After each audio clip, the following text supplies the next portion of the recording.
സുധീഷ് ഏട്ടൻ ശബ്ദം നൽകിക്കൊണ്ട് അവസ്മരണീയമാക്കിയ ഒരു കഥാപാത്രമുണ്ട്, ഉണ്ണിയേട്ടൻ നന്ദനത്തില്. അതിൽ അഭിനയിക്കുകയും ചെയ്തു. ക്ലൈമാക്സിൽ ഉണ്ണിയേട്ടനായിട്ട് വന്നു. പക്ഷെ അതിന് മുൻപ് ശബ്ദത്തിലൂടെ നമ്മൾ ഏവരും ഒരുപാട് മനസ്സുകൊണ്ട് ഏറ്റെടുത്ത ഒരു അറിഞ്ഞിരുന്നില്ല, പിന്നീടാണ് അത് അറിഞ്ഞത്. അതെ അതെ. നന്ദനത്തിലെ ഈ കൃഷ്ണനായിട്ട് അദ്ദേഹം വന്ന സമയത്തൊക്കെ ഈ ശബ്ദം പരിചയം പോലെ തോന്നുന്നുണ്ട്, പക്ഷെ ഇതാരാന്ന് നമുക്ക് ഒരു പിടുത്തം കിട്ടുന്നില്ലായിരുന്നു. നമ്മൾ രണ്ട് ക്യാരക്ടേഴ്സ് ഡിഫറെന്റ് ആയിട്ട് ചെയ്തതല്ലേ, അങ്ങനെ പിടികൊടുക്കൂല നമ്മള്. ഇപ്പൊ നമ്മള് സിനിമയെ പറ്റി ഇപ്പൊ പറയുമ്പോഴേ സുധീഷേട്ടാ, മൂന്നാം പക്കം എന്ന് പറയുന്ന പടത്തില് ഈ ബലിയിടുന്ന സീനിൽ ഒരു നമ്പൂരിയുണ്ട്. അപ്പൊ ഒറിജിനൽ നമ്പൂരിയാണ് അഭിനയിച്ചേക്കുന്നത്. അദ്ദേഹം പിന്നീട് ഇവിടുന്ന് USA പോയി കലയോടൊക്കെ ഉള്ളൊരു താല്പര്യം കൊണ്ട് അവിടെ ചെറിയ കലാപരിപാടികൾ ചെയ്യും, ഇവിടെ ചെറിയ കലാപരിപാടികളൊക്കെ ചെയ്യും. അങ്ങനെ വളരെ കുറച്ചു ദിവസത്തെ ലീവിന് വേണ്ടിയിട്ട് അവിടുന്ന് നാട്ടിലെത്തിയ സമയത്ത് ഉള്ള സമയം മാറ്റിവെച്ചുകൊണ്ട് ഇവിടെ വന്ന് നമ്മുടെ പരിപാടി കാണാൻ ഇരിക്കുന്ന ആളാണ് ആ വെള്ള ചുബയിട്ടിരിക്കുന്ന ഹരി തിരുമേനി എന്ന് പറയുന്ന ആള്. ആ സിനിമയിൽ എങ്ങനെ എത്തിപ്പെട്ടത് മൂന്നാം പക്കത്തില്? ഞാന് പത്മനാഭൻ സാറുമായിട്ടുള്ളൊരു അടുപ്പവും മൂന്നാം പക്കത്തിൽ തിരുമേനി വേണം എന്ന് സുരേഷ് ഉണ്ണിത്താൻ പറയുകയും അങ്ങനെ ബ്ലസ്സി എന്ന അസോസിയേറ്റ് ഡയറക്ടർ ആയിരുന്നു. ബ്ലസ്സി വീട്ടിൽ വന്ന് ദക്ഷിണ തന്ന് വിളിക്കുകയായിരുന്നു. ഇനി എന്നാ ഞെട്ടിക്കുന്ന ഈ ലീവിന് വരുമ്പോ നമ്മളൊക്കെ ബന്ധുക്കളുടെ വീട്ടിലൊക്കെ ആണല്ലോ പോകുന്നത്.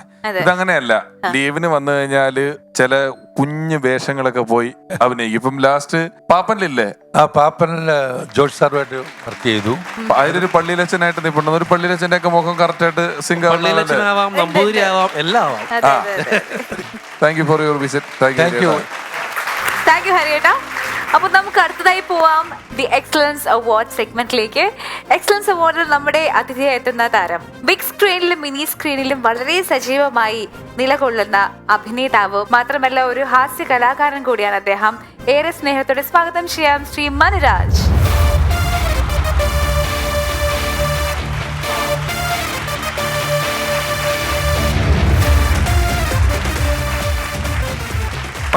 സ്വാഗതം. നമസ്കാരം. നമസ്കാരം. ഈ ഡയാന ഇപ്പൊ ഇൻട്രൊഡക്ഷൻ പറഞ്ഞപ്പോൾ ഒരു ഹാസ്യക്കാരൻ എന്നും കൂടെ പറഞ്ഞു, പക്ഷെ അത് പല മലയാളിക്കും കൃത്യമായിട്ട് അറിയില്ല. എന്താന്ന് എനിക്ക് മനസ്സിലായില്ല. ഹാസ്യം നിങ്ങൾക്ക് മിമിക്രിയിൽ ഉണ്ടായിട്ടില്ലേ? അത് വെച്ചിട്ടാണ് പറയുന്നത്. എന്തെങ്കിലും ഒരിക്കലെങ്കിലും മലയാളിയെ എവിടെയെങ്കിലും ചിരിപ്പിച്ച ഒരാളെയാണ് ഇവിടെ നമ്മൾ ആദരിക്കുന്നത്. അത് പലർക്കും അറിയില്ല. മണിരാജനെ ഒരു അഭിനേതാവായിട്ടാണ് മലയാളികൾ കൂടുതലും കണ്ടു തുടങ്ങിയിട്ടുള്ളത്. വളരെ ജനകീയമായ പരമ്പരകളിൽ ഉണ്ടായിട്ടുണ്ട്, ഒരുപാട് സിനിമകളിൽ ഉണ്ടായിട്ടുണ്ട്. നിങ്ങൾ തമ്മിൽ എത്ര നാളത്തെ പരിചയം? ഞങ്ങൾ തമ്മിൽ കുറെ മുമ്പേ ഉള്ള പരിചയമാണ്. കാരണം ഞാൻ പണ്ട് നിർമ്മിച്ച ഒരു സീരിയലില് മനുരാജ് അഭിനയിച്ചിട്ടുണ്ട്. അങ്ങനെ ഒരു ഭാഗ്യം ഉണ്ടായിട്ടുണ്ട്. അതെ, ആ സമയത്ത് ഫേമസ് ആണ്. വേറെ സീരിയലും കാര്യങ്ങളൊക്കെ ആയിട്ട് ഭയങ്കര കോമഡിയും എല്ലാം ചെയ്തുകൊണ്ടിരിക്കുന്ന ആളാ സമയത്ത്. പലതരം ക്യാരക്ടറുകൾ പലരും ചെയ്തിട്ടുണ്ട്. ആ സമയത്തൊക്കെ ഞാൻ ഓർക്കുന്നുണ്ട്, ഒരുപാട് സീരിയലുകൾ ചെയ്യുന്നുണ്ടായിരുന്നു. സിനിമകളിൽ അപ്പുറം അതാത് കാലങ്ങളിൽ ഒരുപാട് സിനിമകളിൽ വലിയ വേഷങ്ങൾ ചെയ്തിട്ടുണ്ട്. അതെ, എന്തോ പറയാനുണ്ട്. അല്ലല്ല, ഒരുമിച്ച് നമ്മൾ മൂന്നുപേരും എതിരെ എന്നുള്ള ചിത്രത്തിൽ ഇപ്പൊ അഭിനയിച്ചു. അതെ, എതിരെ എന്ന് പറഞ്ഞ ചിത്രത്തിൽ ഞങ്ങള് മൂന്നുപേരും അഭിനയിച്ചു. പക്ഷെ ഞങ്ങള് സീനുകളിൽ മൂന്നുപേരും തമ്മിൽ കണ്ടിട്ടില്ല. മൂന്ന് സീനുകളായിരുന്നു. അതെ, ഞാൻ വായിച്ചപ്പോ അഭിനേതാക്കൾ മനുരാജ്, സുധീഷ്, ഡയാന എന്ന് കണ്ടപ്പോഴാണ് ഡയാനയ്ക്ക് മനസ്സിലായത് ഈ പടത്തിൽ നിങ്ങൾ രണ്ടുപേരും. അമൽ കെ ജോബി, അമൽ ദേവ്, അങ്ങനെ കുറച്ച് നമ്മുടെ സുഹൃത്തുക്കൾ തന്നെയാണ്. മനുരാജ എത്ര വർഷമായി?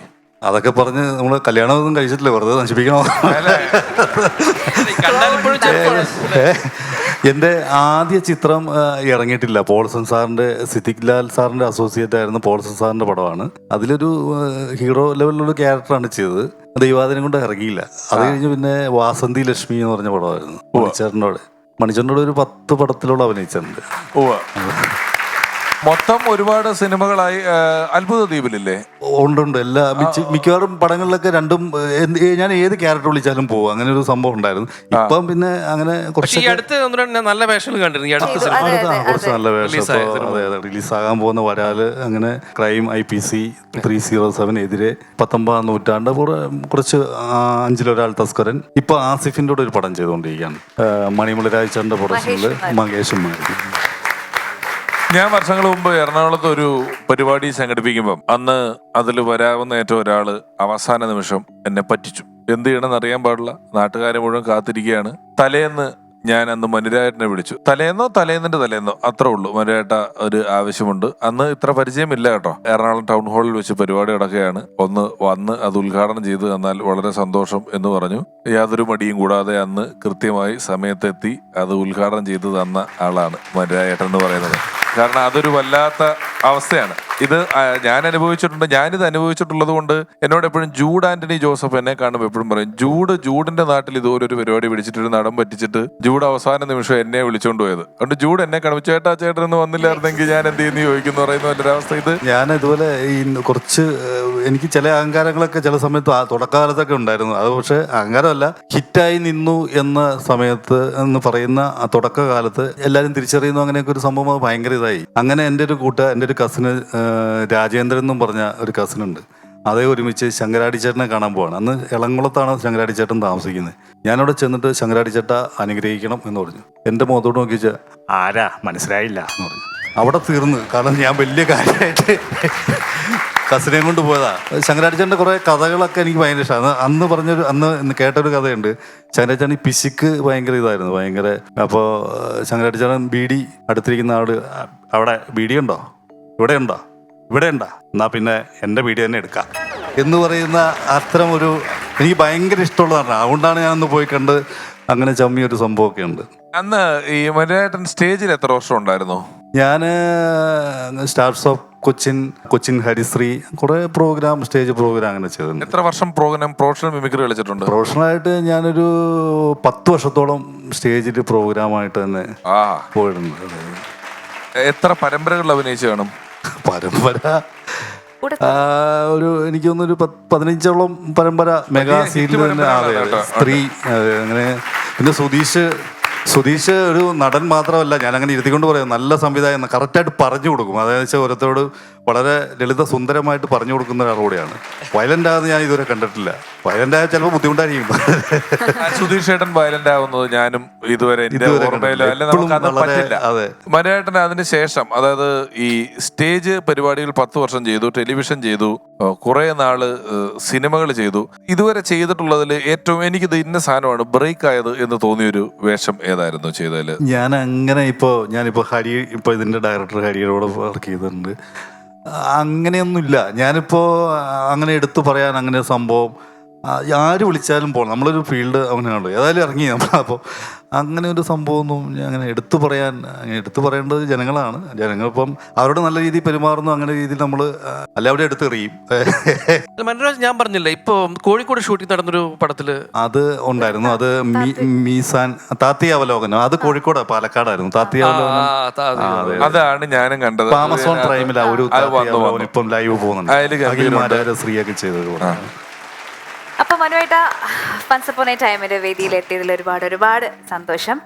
ഞങ്ങളുടെ ഒരു എളിയ സ്നേഹാദരം ഏറ്റുവാങ്ങണം. അപ്പൊ അത് അദ്ദേഹത്തിന് കൈമാറുവാനായിട്ട് ഞാൻ സുധീഷ് ചേട്ടനെയും രമേശ് ചേട്ടനെയും സ്റ്റേജിലേക്ക് ക്ഷണിക്കുന്നു. പ്ലീസ്.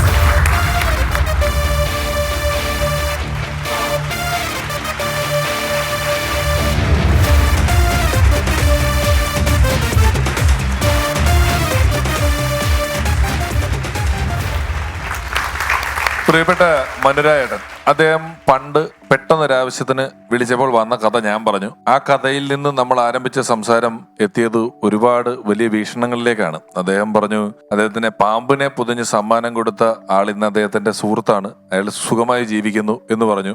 ഇതിനിടയിൽ അദ്ദേഹം മറ്റൊരു കാര്യം പറഞ്ഞു, എന്നെ വിളിക്കുന്ന എല്ലാ പരിപാടികൾക്കും ഞാൻ പോകും. കലാകാരൻ എന്ന നിലയിൽ അത് നല്ല സ്വഭാവമാണോ ചീത്ത സ്വഭാവമാണോ എന്നൊന്നും നമുക്കിപ്പം ചിന്തിക്കാനോ ഉത്തരം പറയാനോ പറ്റില്ല. പക്ഷെ ഒരു കാര്യം പറയാൻ പറ്റും, അതൊരു നല്ല വ്യക്തിയുടെ ലക്ഷണമാണ് എന്ന് നമുക്ക് പറയാതിരിക്കാൻ പറ്റില്ല.